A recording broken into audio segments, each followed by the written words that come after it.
Hello all, എല്ലാവർക്കും ace ആപ്പിലേക്ക് സ്വാഗതം.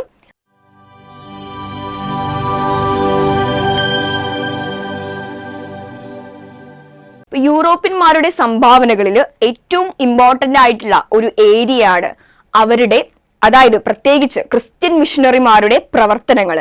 ഇന്ന് നമ്മൾ ഡിസ്കസ് ചെയ്യാൻ പോകുന്നത് പ്രിന്റിംഗ് പ്രസ്, അച്ചടി മേഖലയുമായി ബന്ധപ്പെട്ടുള്ളതും അതുപോലെ തന്നെ വിദ്യാഭ്യാസ രംഗത്തെ അവരുടെ കോൺട്രിബ്യൂഷൻസുമാണ് ഇന്നത്തെ ക്ലാസ്സിൽ നമ്മൾ ഡീറ്റെയിൽ ആയിട്ട് പറയാൻ പോകുന്നത്. അപ്പൊ നമുക്ക് ക്ലാസ്സിലോട്ട് പോകാം. ഇതിൽ നിങ്ങൾ ഓർക്കേണ്ട ഏറ്റവും ഇമ്പോർട്ടന്റ് ആയിട്ടുള്ള ഒരു പുസ്തകത്തിന്റെ പേരാണ് സംക്ഷേപ വേദാർത്ഥം. ഓക്കെ, 1772 ഇത് പൂർണ്ണമായും മലയാളത്തിൽ അച്ചടിച്ച പുസ്തകമാണ്.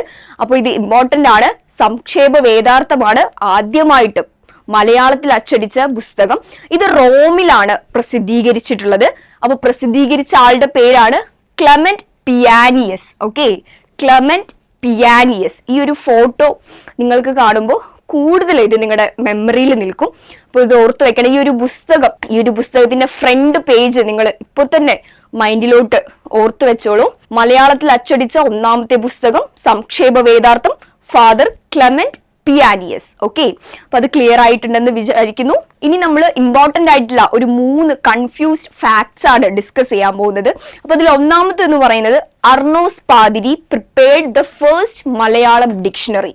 അപ്പൊ ആദ്യത്തെ മലയാളം നിഘണ്ടു പ്രസിദ്ധീകരിച്ചിട്ടുള്ള ആളുടെ പേരാണ് അർണോസ് പാതിരി. മറക്കരുത്, ഇത് എപ്പോഴും PSC ചോദിക്കുന്നതാണ്.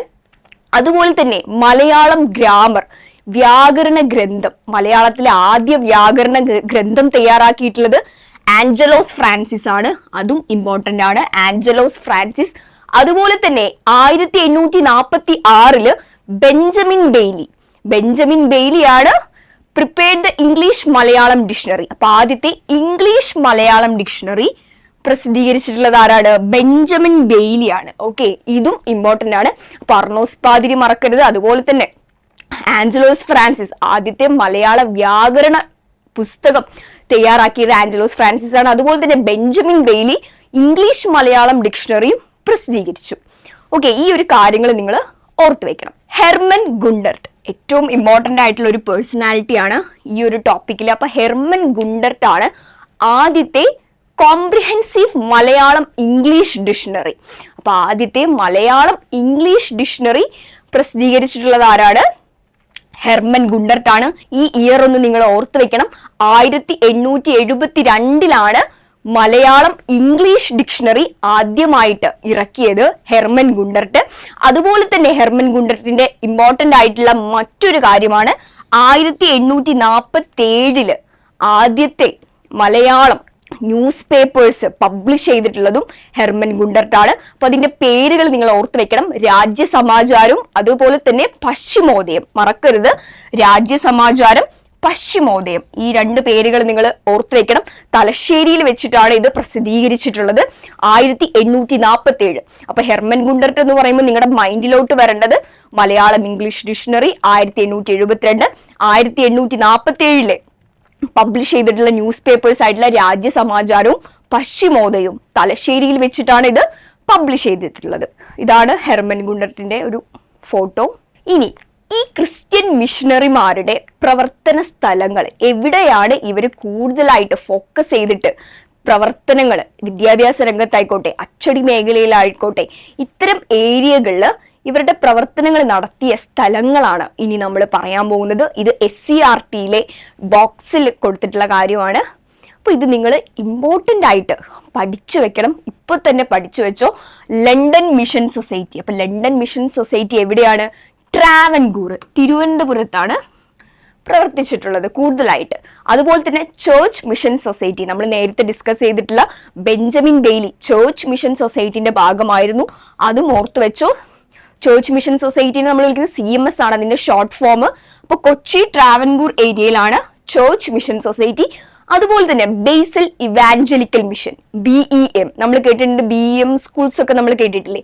അപ്പൊ ഈ ബേസൽ ഇവാഞ്ചലിക്കൽ മിഷന്റെ പ്രവർത്തനങ്ങൾ കൂടുതലായിട്ട് നടന്നിട്ടുള്ളത് മലബാർ ഏരിയയിലാണ്. ഓക്കെ, അപ്പൊ ഈ ഒരു 3 കാര്യങ്ങൾ നിങ്ങൾ ഇപ്പോൾ തന്നെ പഠിച്ചോ, ഇമ്പോർട്ടന്റ് ആണ്.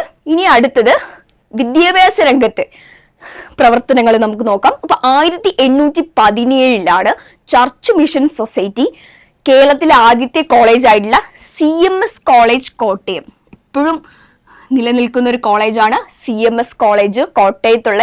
ഈ ക്ലാസ്മേറ്റ്സ് മൂവിയൊക്കെ നമ്മൾ കണ്ടിട്ടില്ലേ, അതിലുള്ള കോളേജാണ്. അപ്പൊ CMS college 1817 സ്ഥാപിതമായിട്ടുള്ളത്.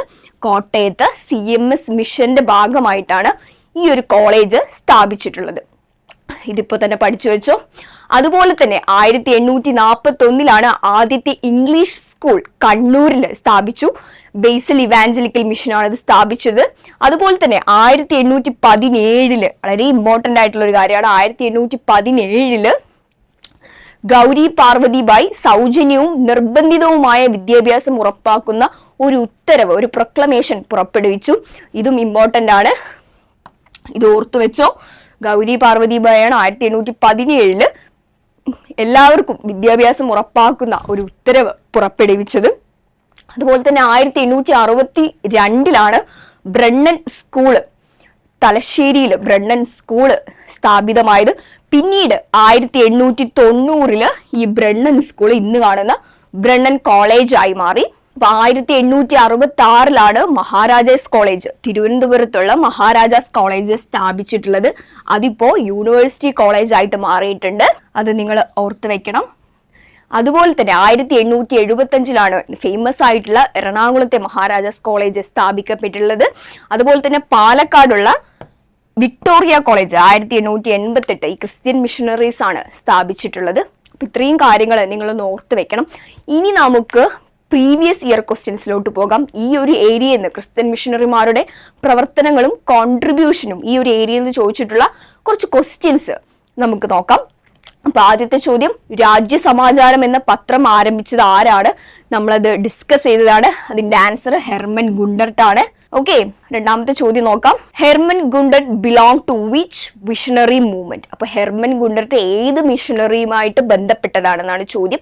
Options CMS, Basel mission, LMS, Zenana mission. അപ്പൊ ഇതിന്റെ ആൻസർ എന്ന് പറയുന്നത് ഇതിൽ കൊടുത്തിട്ടുണ്ട്, ബേസൽ ഇവാഞ്ചലിക്കൽ മിഷൻ ആണ്.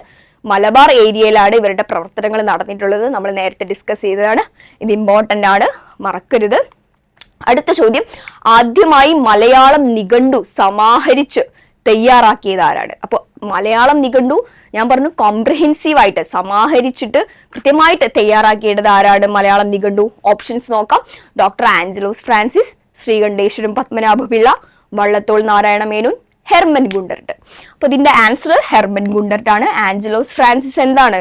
ഞാൻ നേരത്തെ പറഞ്ഞു, വ്യാകരണമാണ് അദ്ദേഹം തയ്യാറാക്കിയിട്ടുള്ളത്, മറക്കരുത്, ഇത് ഓർത്ത് വെക്കണം. അപ്പൊ ഇതിന്റെ ആൻസർ ഹെർമൻ ഗുണ്ടർട്ട് ആണ്. ഓക്കെ, അടുത്ത ചോദ്യം നോക്കാം. മലയാളത്തിലെ ആദ്യ വ്യാകരണ ഗ്രന്ഥം തയ്യാറാക്കിയത്? അപ്പൊ ആദ്യത്തെ ഗ്രാമർ ബുക്ക് മലയാളത്തിൽ തയ്യാറാക്കിയിട്ടുള്ളത് ആരാണ്? Options Arnos Padri, Angelos Francis, Hermann Gundert, Benjamin Bailey. അപ്പൊ അതിന്റെ ആൻസർ ആഞ്ചലോസ് ഫ്രാൻസിസ് ആണ്, മറക്കരുത്. ഓക്കെ, നെക്സ്റ്റ് ചോദ്യം നമുക്ക് നോക്കാം. കേരളത്തിലെ വിദ്യാഭ്യാസ രംഗത്ത് പ്രവർത്തിച്ച ക്രിസ്ത്യൻ മിഷണറി സംഘമായ ബേസൽ ഇവാഞ്ചലിക്കൽ മിഷൻ താഴെ പറയുന്നവയിൽ ഏത് ഭാഗം കേന്ദ്രീകരിച്ചാണ് പ്രവർത്തനം നടത്തിയത്? അപ്പോൾ ബേസൽ ഇവാഞ്ചലിക്കൽ മിഷന്റെ BEMന്റെ പ്രവർത്തന സ്ഥലം എവിടെയാണെന്നാണ് ചോദിച്ചിട്ടുള്ളത്. Option A Kochi, B Thiruvithamkoor, C Malabar and D Thiruvananthapuram. അപ്പൊ ഇതിന്റെ ആൻസർ എന്താണ്? മലബാർ ആണ്. ഹെർമൻ ഗുണ്ടർട്ട് ഒക്കെ ബേസൽ ഇവാഞ്ചലിക്കൽ മിഷന്റെ ഭാഗമാണ്. അതുപോലെ തന്നെ ബെഞ്ചമിൻ ബെയ്ലി ചേർച്ച് മിഷൻ സൊസൈറ്റിയുടെ ഭാഗമാണ്, മറക്കരുത്. ചേർച്ച് മിഷൻ സൊസൈറ്റിയുടെ ഭാഗമാണ് ബെഞ്ചമിൻ ബെയ്ലി. BEMന്റെ ഭാഗം ആരാണ്? Hermann Gundert. ഓക്കെ, ഇനി അടുത്ത ക്വസ്റ്റ്യൻ നമുക്ക് നോക്കാം. താഴെ തന്നിരിക്കുന്ന പ്രസ്താവനകളിൽ ഹെർമൻ ഗുണ്ടർട്ടുമായി ബന്ധപ്പെട്ടത് ഏത്? അപ്പൊ കുറച്ച് പോയിന്റ്സ് കൊടുത്തിട്ടുണ്ട്. അപ്പൊ ഒന്നാമത്തെ point, Hermann Gundert church mission സൊസൈറ്റിയിലെ അംഗമായിരുന്നു. രണ്ടാമത്തത്, രാജ്യസമാചാരം, പശ്ചിമോദയം എന്നീ പേരുകളിൽ 2 മലയാള പത്രങ്ങൾ ആരംഭിച്ചു. മൂന്നാമത്തത്, 1846 ഇംഗ്ലീഷ് മലയാളം നിഘണ്ടു പ്രസിദ്ധീകരിച്ചു. മലയാളത്തിലെ ആദ്യത്തെ നിഘണ്ടുവും വ്യാകരണ ഗ്രന്ഥവും തയ്യാറാക്കി. അപ്പൊ ഇതിന്റെ ആൻസർ എന്ന് പറയുന്നത് എന്താണ്? നമുക്ക് ഇതിൽ ഒന്നാമത്തെ പോയിന്റ് നോക്കാം. ഹെർമൻ ഗുണ്ടർട്ട് ചർച്ച് മിഷൻ സൊസൈറ്റിയുടെ അംഗമായിരുന്നു. ആണോ? അല്ലല്ലോ. ഞാൻ നേരത്തെ പറഞ്ഞു ബേസൽ ഇവാഞ്ചലിക്കൽ മിഷൻ BEMലെ അംഗമായിരുന്നു ഹെർമൻ ഗുണ്ടർട്ട്. അപ്പൊ ഒന്നാമത്തത് തെറ്റാണ്. ഓക്കെ, രണ്ടാമത് നോക്കാം, രാജ്യസമാചാരം, പശ്ചിമോദയം എന്നീ പേരുകളിൽ 2 മലയാള പത്രങ്ങൾ ആരംഭിച്ചു. അത് കറക്റ്റ് ആണ്. അത് നമ്മൾ നേരത്തെ പഠിച്ചതാണ്. 2 പേപ്പേഴ്സ് അദ്ദേഹം തുടങ്ങിയത്. മൂന്നാമത്തേത് 1846 ഇംഗ്ലീഷ് മലയാളം നിഘണ്ടു പ്രസിദ്ധീകരിച്ചു. അതും തെറ്റാണ്. 1846 അല്ല അത്. പിന്നെ എപ്പോഴാണ്? കണ്ടില്ലേ, ഈ ഒരു ഇയേഴ്സ് നിങ്ങൾ പഠിച്ചു വെച്ചു. അതാണ് ഞാൻ നേരത്തെ പറഞ്ഞത്, ഇയർ അടക്കം PSC ചോദിക്കുന്നുണ്ട്. അപ്പോൾ 1872 ഡിക്ഷണറി തയ്യാറാക്കിയത്. അതുപോലെ തന്നെ 1847 പേപ്പേഴ്സ് അദ്ദേഹം പ്രസിദ്ധീകരിച്ചിട്ടുള്ളത്. ഈ 2 വർഷങ്ങളും നിങ്ങൾ ഓർത്ത് വെക്കണം. 1846 അത് റോങ് ആണ്. 1872 മലയാളം നിഘണ്ടു പ്രസിദ്ധീകരിച്ചത്. ലാസ്റ്റ് പോയിന്റ് നോക്കാം, മലയാളത്തിലെ ആദ്യത്തെ നിഘണ്ടുവും വ്യാകരണ ഗ്രന്ഥവും. അത് റോങ് ആണ്. വ്യാകരണ ഗ്രന്ഥം, ഗ്രാമർ ബുക്ക് ഹെർമൻ ഗുണ്ടർട്ട് അല്ല പ്രസിദ്ധീകരിച്ചത്. ഓക്കെ, അപ്പൊ ഇതിന്റെ ആൻസർ എന്ന് പറയുന്നത് എന്താണ്? 2 മാത്രമാണ്. അപ്പൊ 2 ഇതിലെ ശരി. ഓക്കെ, അടുത്ത ചോദ്യം നമുക്ക് നോക്കാം. 3 ക്രിസ്ത്യൻ മിഷണറിമാരുടെ ആ ഒരു സൊസൈറ്റി ഇവിടെ കൊടുത്തിട്ടുണ്ട്. London mission society, church mission society, അതുപോലെ തന്നെ ബേസൽ ഇവാഞ്ചലിക്കൽ മിഷൻ. മലബാർ മേഖലയിലെ വിദ്യാഭ്യാസ പ്രവർത്തനങ്ങൾക്ക് ഇവരിൽ ആരാണ് നേതൃത്വം നൽകിയത്? അപ്പൊ ഇതിന്റെ ആൻസർ എന്ന് പറയുന്നത് ഏതാണ്? മലബാർ മേഖലയിൽ ആരാണ്? ബേസൽ ഇവാഞ്ചലിക്കൽ മിഷൻ ആണ്, BEM ആണ്. അപ്പൊ അതിന്റെ ആൻസർ 3 മാത്രം. ഓക്കെ, മറക്കരുത്. ഈ ഒരു 3 മിഷനും നിങ്ങൾ ഓർത്ത് വെക്കണം, അവരുടെ പ്ലേസും. ഇപ്പൊ ഒരു 3ഓളം ക്വസ്റ്റ്യൻസ് റിപ്പീറ്റഡ് ആയിട്ട് ചോദിച്ചിട്ടുണ്ട്. അപ്പൊ ഇത്രയുമാണ് നമ്മൾ ടോപ്പിക് വൈസ് PYQൽ ഡിസ്കസ് ചെയ്തിട്ടുള്ളത്. നിങ്ങൾക്ക് ഈ ക്ലാസ് ഇഷ്ടപ്പെട്ടെന്ന് വിചാരിക്കുന്നു. ക്ലാസ് കൃത്യമായിട്ട് നിങ്ങൾ ഫോളോ ചെയ്യണം. ക്ലാസ് ഇഷ്ടപ്പെട്ടെങ്കിൽ ലൈക്ക് ചെയ്യാനും സബ്സ്ക്രൈബ് ചെയ്യാനും മറക്കരുത്. താങ്ക്